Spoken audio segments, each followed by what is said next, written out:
20 నెలల రేవంత్ రెడ్డి పాలనలో 100 మంది గురుకుల విద్యార్థులు చనిపోయారు. ఇంకెంతమంది చనిపోతే నీ రాతిగుండె కరుగుతుంది రేవంత్ రెడ్డి? కొల్లాపూర్ మండలం బండాయగుట్టకు చెందిన ఒక తల్లి నాగర్ కర్నూలు గురుకుల కాలేజీలో చదివే తన బిడ్డ అస్వస్థతకు గురైందని ఇంటికి తీసుకుపోదామని వస్తే ఈరోజు ఉదయం అన్నంతో పెట్టిన సాంబార్లో కూడా పురుగులు వచ్చాయని తెలిపింది. నీళ్లు సరిగ్గా లేవు, బాత్రూములు అసహ్యంగా ఉన్నాయని విద్యార్థులు చెబుతున్నారు. నిన్న రాత్రి ఫుడ్ పాయిజన్ జరిగింది. కనీసం ఈరోజు ఉదయం పెట్టే భోజనమైనా సరిగ్గా పెట్టడం చేత కాదా అని అన్నారు ఎమ్మెల్యే హరీష్ రావు. 20 నెలల రేవంత్ రెడ్డి ప్రభుత్వ హయాంలో 100 మంది గురుకుల పిల్లలు చనిపోయారు. ఏం రేవంత్ రెడ్డి, నీ గుండె అంత రాతి గుండెనైంది? ఇంకెంతమంది చచ్చిపోతే నీ గుండె గరుగుతుంది అని నేను అడుగుతా ఉన్నా. 100 మంది పిల్లలు చనిపోయినా నీ గుండె గరగదా? ఈ పిల్లల గురించి నువ్వు పట్టించుకోవా? భావి భారత పౌరులైన ఈ పిల్లల భవిష్యత్తు మీద నీ ప్రభుత్వానికి ఉన్న చిత్తశుద్ధి ఇదేనా? 3 లక్షల కోట్ల బడ్జెట్ ఉన్న ఈ రాష్ట్రంలో ఈ ఎస్సీ ఎస్టీ బీసీ పిల్లలకు కడుపు నిండా అన్నం పెట్టడం నీకు చేత కాదా? ఒక తల్లి కలిసింది, రూప,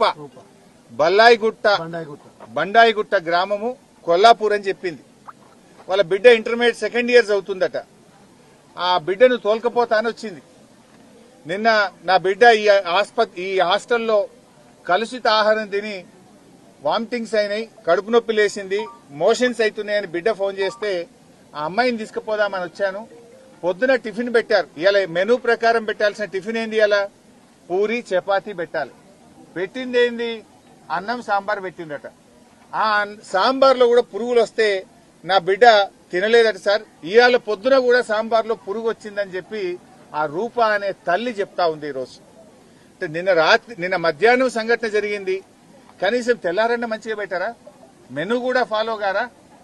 ఇవాళ మెనూలో పెట్టాల్సింది పూరి, పెట్టింది అన్నం సాంబారు. ఆ సాంబార్లో పురుగులు వెళ్ళినాయి, నా బిడ్డ తినకుండా ప్లేట్ కింద పడేసింది. సార్, ఇట్లయితే ఎట్లా సార్? హాస్టల్ బాగలేదు, తిండి పెట్టలేదు చక్కగా, చదువులు బాగున్నాయి అన్నది.